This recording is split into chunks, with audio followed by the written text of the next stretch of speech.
Hi, I'm Dave Soukup.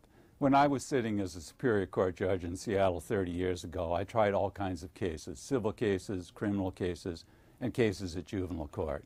When I tried a civil case, the case would go on for days. If we didn't finish in one day, we'd come back the next day and continue until it was over.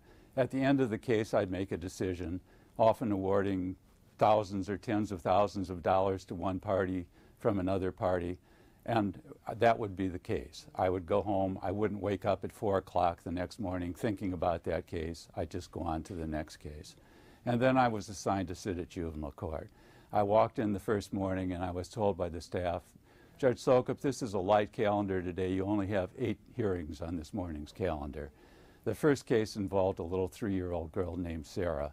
She'd been referred because the doctors at Harborview Hospital emergency room had thought that the pattern of bruises on her little body indicated that she was being physically abused. Her mother said, "No, she fell off a slide, and anyway, my boyfriend isn't living with us anymore. I threw him out of the house." Now, I had to make a decision in this little girl's case.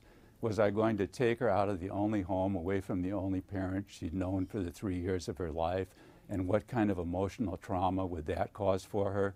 Or was I going to return her to a home that I didn't know was going to be safe for her to be? And hurry up, because you've only got a little time to decide this case. There's 7 more waiting out in the lobby.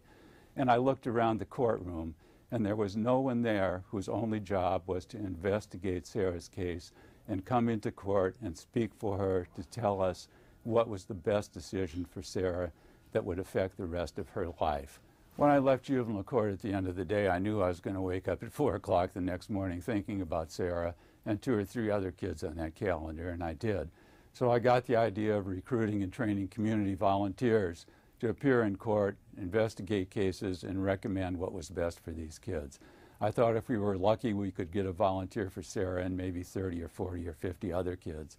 Well, 30 years later, there's 50,000 of you wonderful volunteers.